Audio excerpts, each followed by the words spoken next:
You're listening to a Frequency Podcast Network production in association with CityNews. Canada has problems.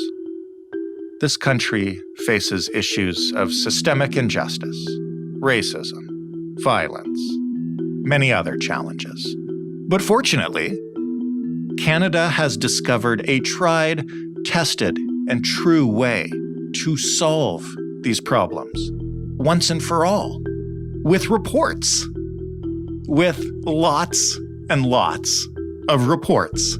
The Truth and Reconciliation Commission released its preliminary report on Canada's Indian residential school system. As the final report of the Truth and Reconciliation Commission was submitted, Justice Yakabuchi, in his very comprehensive report, makes 84 recommendations. If you can name a major problem this country faces, I can promise you that at one time or another, and often at more than one time, one of our various governments has commissioned a report about that problem. And that report probably came back with recommendations on how the problem could be fixed. And that's where the whole thing usually falls apart. We are very good in this country at reporting on problems to government. We are less than great when it comes to doing anything about what those reports say. Don't believe me? Ask an Indigenous Canadian about clean drinking water. So yeah, it's fair to be skeptical about a new report released this week regarding sexual harassment and assault in Canada's military. Former Supreme Court Justice Louise Arbour has 48 recommendations calling for major changes to the recruitment process and training of members, especially at our military colleges. Now, this report is not to be confused with the last report about sexual assault and harassment in Canada's military, which was delivered way back in 2015. But, all jokes aside, there does seem to be a difference, at least if you ask the people who have spent their lives working in this area. The tone in the report is different this time, the recommendations are different, the government receiving the recommendations is different too, and it is promising action. Now, it remains to be seen if action will happen, or if this report will end up on that gigantic pile of things that Canada could have done to make things better. But for now, at least, there's hope. I'm Jordan Heath Rawlings. This is The Big Story. Julie Lalonde is an advocate and educator. She has spent years fighting for change in Canada's military. She is also the author of Resilience is Futile, The Life and Death of Julie S. Lalonde. Hey, Julie. Hello, thanks for having me. You're very welcome. Thanks for helping walk us through this. It's pretty complex. It is. There's a lot of inside baseball details that are not really easy to capture in a soundbite, for sure. Well, maybe we can start then with some groundwork for people who haven't been following this issue as closely over the past few years. What is the Arbour report and why was it commissioned? So former Supreme Court Justice Arbour was tasked by the Trudeau government to do an external investigation into specifically how the Canadian Armed Forces looks at accountability and care for those who've experienced sexual misconduct, but also those who've been accused of it. So it was very much looking at kind of the legislative side of things. This comes on the heels of a 2015 report by another Supreme Court Justice, Justice Deschamps. So this is something that's happened before, but this particular report was really looking at kind of the legislative arm of the Canadian Armed Forces and how it could be used to address the incredibly high rates of sexual violence in the Canadian Forces. I know we could do an entire podcast interview about just this, but maybe you could give us a quick sketch of just how high are those rates? Like, how big is this problem? It's significant. And I think one of the things that Justice Arbour said in her press conference when she released the report that I think didn't get enough attention is saying that women in the Canadian Armed Forces face bigger threats from their male counterparts than they do from enemy forces. So we know that being in the military is the most dangerous job for women when it comes to sexual violence. We don't have great stats on sex work, but we know there's also high rates there. But the fact that knowing you're a woman who signed up to join the military in this country almost guarantees that you're going to experience at least workplace sexual harassment, if not, full-blown sexual violence. I mean, that's remarkable to me, and it's not getting the level of urgency that I think it deserves. So this report is certainly not the first. What was it intended to provide the government with? Like, what is the end goal here? So it is on the surface, what we were told is that this was a way of looking at whether or not the military is equipped to handle sexual misconduct on its own, or whether it needs more civilian oversight or certain elements sent over to the civilian system. But the cynic in me saw very clearly that this was just, well, the Deschamps report was great, but it was in 2015. It was under the Harper government. We're a new government with a new attitude, so we want our own report. Right. And that's kind of very on brand for Canada. We throw royal commissions at things and we do that kind of thing. So I maintain that the Justice Arbour report, as great as it is, was not necessary. We did not need to get these 48 recommendations. There's nothing really new in this report. It was just a really expensive process to prove, frankly, what we already know. And we're going to talk about sort of what can be done to make sure that this wasn't a waste of time, I guess. But first, I want to circle back a little ways. When the new Minister of Defense, Anita Anand, took the post, you joined us to discuss some of your work and also just the culture in the Canadian Armed Forces and how difficult it would be to fix it. I don't want to put words in your mouth about that conversation, but I did listen to it again, and it seemed to me that you were really skeptical of reports in general and what they accomplish. Before we talk about the action that might come from this report, how did the recommendations in the report compare to your expectations for it? They were pretty on par with my expectations. There were a few that I was surprised by in a good way. Like there were some bold recommendations that I thought were really great, but it was still pretty high level, still, repeating some of the things we've already known, including some interim measures that the government has already put in place. So nothing really surprising and really what I expected, but also what I expected in a positive way, which is at the press conference, she was very assertive in naming the problem. She didn't shy away from being quite scathing, frankly, around the scope of the problem, the lack of action. So I think we ended up where we started. I don't think there's anything really revelatory in it, but I do appreciate that she was very bold in her assertions and recommendations. Can you briefly walk us through, maybe not all 48 or so recommendations, but the ones that did stick out to you as striking? Yeah, so what's important to know is that right away, the government said we accept 17 recommendations right away, and the rest we will dig a little bit deeper into. So that's really great news. But there was some pretty significant things around having the jurisdiction in terms of who investigates sexual assaults, that it would go back to the civilian system, which was the case until the late 90s. So that's huge.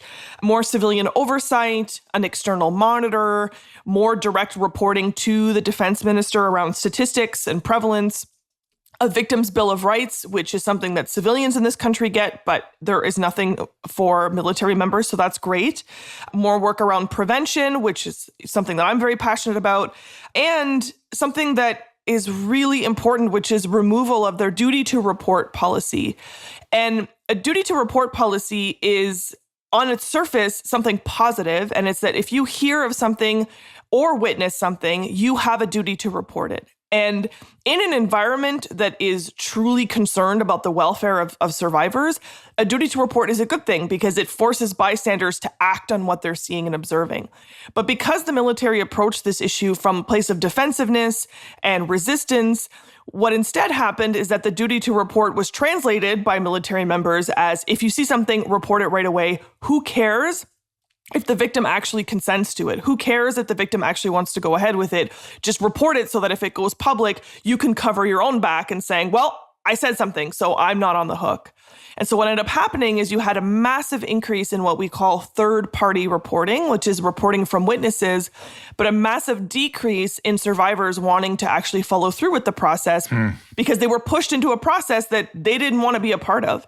And so by removing the duty to report, it actually encourages people to come forward and talk about it, even in abstract terms. Like you can come to a meeting and say, when this happened to me, I would have appreciated if someone did X, Y, and Z, and then they could take that into consideration without saying, oh, that happened to you? Oh, okay, now we have to do an investigation. Right. Like it was actually impeding our ability to move forward. Is that one of the 17 recommendations the government did accept? So yes-ish. Okay. They're still trying to work out some of the kinks, but on principle, yes, which is huge. So there was an interim measure put in place just last week that was looking at certain contexts in which when you're trying to access services to improve the military. So the example I gave around, hey, this would have been helpful in my case. Those cases, no longer you have a duty to report, which is great.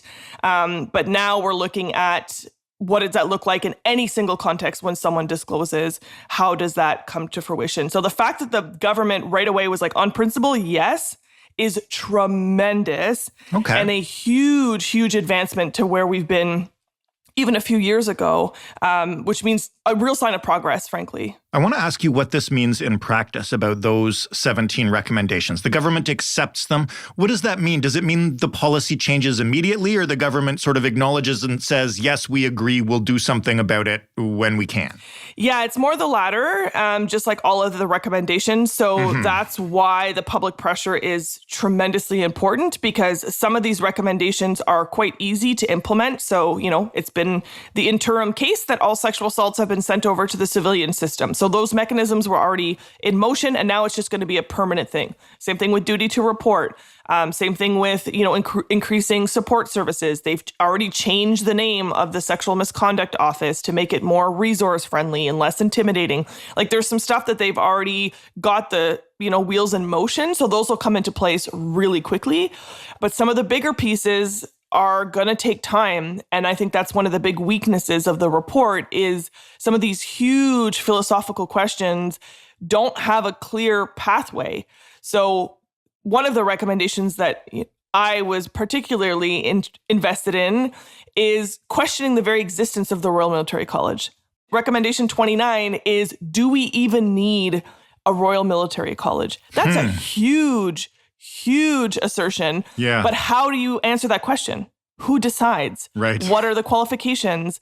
What does the committee look like that's going to strike that resolution? Like, what happens to folks who are already in there? Like, we need another report. Yeah, we need a pathway. And that's what, I spoke with a lot of other stakeholders after the report was released. And that was our biggest sort of shared criticism was, great, awesome.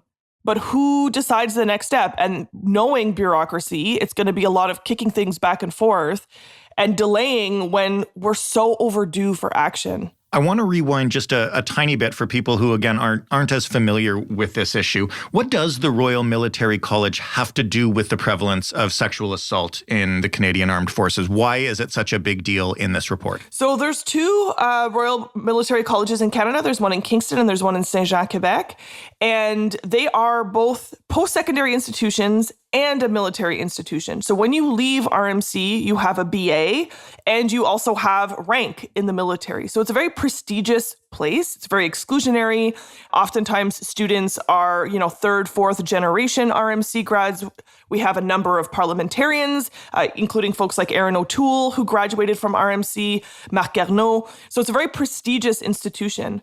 The problem is, it is both a post-secondary institution and a military institution. And in Canada, the highest rates of sexual assault are against women under the age of 25. Well, when you have a post-secondary institution made up of 18 to 24-year-olds, where women are a very tiny minority of the participants, it is a breeding ground for a lot of nonsense. And you're both being indoctrinated into the military and going through an undergraduate experience at the same time. And so it has long been a huge problem, not just around sexual assault, but also they've had a number of suicides on campus because they don't have adequate mental health support, which most post-secondary institutions have, because they have that understanding built into the university experience. So it is a mess. And by the military's own admission, it had neglectful leadership for quite some time. So it really, spiraled out. But I think Justice Arbour's recommendation of re-examining that and saying, okay, yes, we need educational institutions for military members, but maybe just make it a grad school, so that you've already had kind of quote unquote real life experience, or you've already had kind of more fulsome life experience before you, at this impressionable age, are getting all of this messaging around military, and also you're trying to find your voice in the world as an 18-year-old. So that recommendation I wholeheartedly agree with, but it's bold and it's not easy to solve that problem. And so I really wish that she had put some steps in place, not just because the rest of us can't figure out what those steps are, but because then it forces the government's hand to say, look, this isn't too abstract. This isn't too difficult. I've laid it out for you. It can be done. And that lack of detail is what has me concerned about some of these recommendations.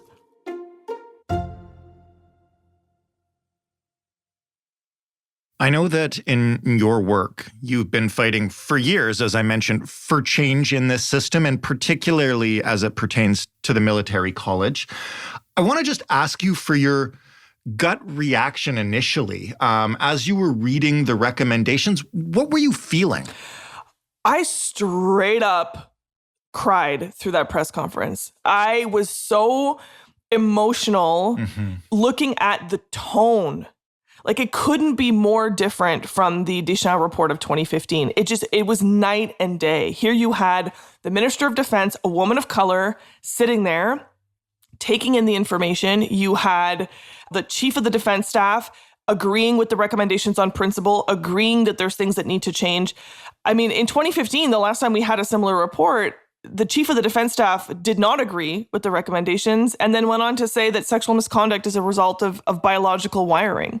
Like, he was just completely and totally out to lunch. Yeah. And the government had a kind of a lukewarm response. So just the fact that not only was the report strong in many ways and, quite explicit about where the problems are, it was the government's response and the military's response that really gave me hope that, oh man, we might be turning a corner on this thing. Yeah. And that made me profoundly emotional as someone who feels like she's been banging her head against the wall for so many years. Have you heard from other survivors of sexual violence or assault in the RMC or CAF since this report broke? And what are they saying to you about it? I've absolutely heard from survivors, current and former members, who are also feeling hopeful. They liked the tone of this report. They were encouraged by the military's acceptance of the report and the government's. Many, many, many survivors that I've heard from share my feelings that Minister Anand is really doing an excellent job so far, and she gives us reason to be hopeful, but they're also impatient. Yeah. And so they're like, yeah, this was great. Cool. Can we go now? Can we go now? And that's, I share that sentiment, absolutely. But overall, I would say that there's a real level of great, awesome. This might not have captured everything we wanted it to, but she's saying some really great stuff. Now, can we move to action? What actually has to come next? And whose court is the ball in for that to happen? So, like all government and bureaucratic initiatives, it's a lot of who's on first base, who's on second base. So there is definitely leadership coming from the Minister of Defense. So she's owned the fact that they have to pick up the torch and run with most of these things. And then there's another chunk, of course, that is within the military itself and the current Chief of the Defense Staff in figuring out some jurisdictional issues. It's one thing to send all sexual assault cases to civilian systems, but I work in the civilian system. And it's awful. And we have incredibly low rates of conviction. Right. So imagine if you're a military member trying to talk to a civilian officer and he doesn't understand the nuance or the reality of your life as a military member. So where's the training going to be for police to actually be able to handle those cases and understand what's going on there? There's lots and lots of those kinds of pieces that are then jurisdictional, who's going to oversee that. So they're going to play that game for a bit of okay, whose responsibility is this? But then, the government has committed to wanting updates I will say, clearly there were many, many issues with the former Chief of Defense Staff, Jonathan Vance, but he really started a trend of being transparent around statistics, of releasing quarterly, yearly reports on where things are at. And so that level of accountability is going to continue. And that, of course, gives me hope, right? As long as we keep their feet over the fire, then we might see something happen. I know more than anything you want to see progress on this and you want less reports and more action. How can they go about that expediently? And what will you be watching for that will tell you whether or not they're going to actually move on this? Yeah, so they certainly could, because again, nothing new came out of this report for those of us who've been doing this work. So they knew this stuff was coming and they've known what the solutions are for quite some time. So it's the will is the thing that's left. And so for me, it'll be how often are we getting updates? As a civilian stakeholder, am I going to be pulled in, and not just me specifically, but, my colleagues, like, are we going to be invited to sit at those tables? Are we going to be invited to participate in those consultation processes to help define and refine and establish these new policies? If I'm not hearing that kind of outreach, then that's going to tell me that they're going back to their old ways of just closing in the ranks and being very, very insular. So the big sort of message that came out of the Agbo report was you need civilian oversight. You don't know what you're doing, and you should be accountable to Canadians. I mean, we pay for you and you represent us on the international stage, right?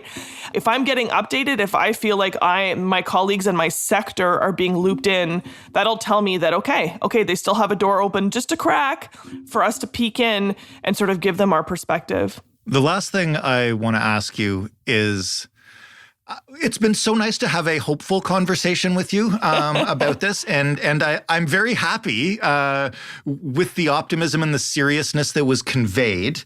We've been here before with reports and recommendations. I don't just mean the Deschamps report. Any Indigenous Canadian, I think, could tell you that this government has a real talent for making pronouncements and saying that they understand and that people should be heard and that they're going to get this right. And then kind of letting actual things die on the vine.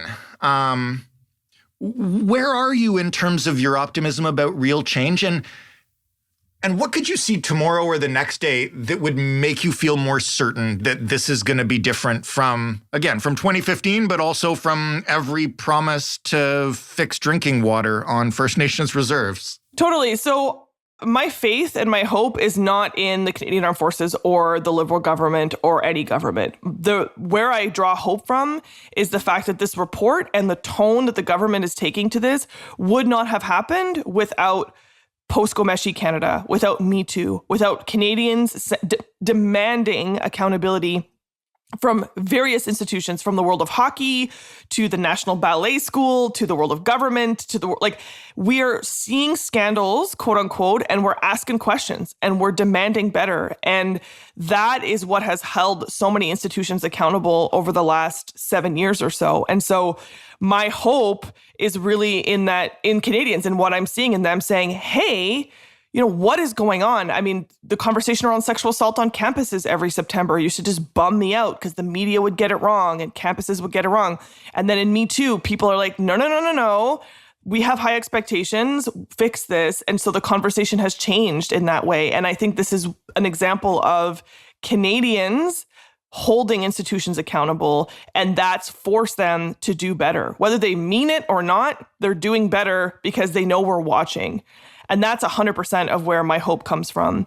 And I would say, lastly, too, around this file, again, we're talking about sexual violence, but we're also in the middle of talking about the role of police, the role of military, also the role of the Canadian flag. Like, the Canadian flag is currently being used as a symbol of hatred. And so for years, we associated patriotism and nationalism with the Canadian flag on the back of a Canadian soldier. And now we're asking some serious questions because we're seeing, wow, there's proud Nazis in the Canadian Armed Forces. There are people who are using the flag as a symbol of hate. What does it even mean to be proud of Canadians? What does it mean to be proud of our troops? Like, these are big philosophical questions that are also intersecting with Me Too. And I think that combined conversation is what's going to move us into a new direction, because I'm seeing everyday moderates from my small town in rural Northern Ontario saying, hey, maybe we should defund the police. Like, that is so profoundly radical to where I was with these people a couple years ago, you know? And so that's what gives me hope, is people are asking questions that they probably never asked before. And those voices are getting louder. And that's what's making people think, oh, damn, we can't get away with just sweeping this under the rug anymore. That's great. I'm so glad to hear that. Thank you, Julie, for this, as always. Thanks so much for having me. Julie Lalonde, author of Resilience is Futile. That was The Big Story. For more, head to thebigstorypodcast.ca. Find us on Twitter at TheBigStoryFPN. Talk to us anytime by emailing hello@thebigstorypodcast.ca or by leaving us a voicemail. The number you can call is 416-935-5935. And you can ask us a question, deliver a comment, request an episode on a news topic, whatever you like. Find this podcast wherever you listen to your podcasts. Tell your friends about this podcast anytime they ask for a recommendation. And as always, rate and review. Thanks for listening. I'm Jordan Heath Rawlings. We'll talk tomorrow.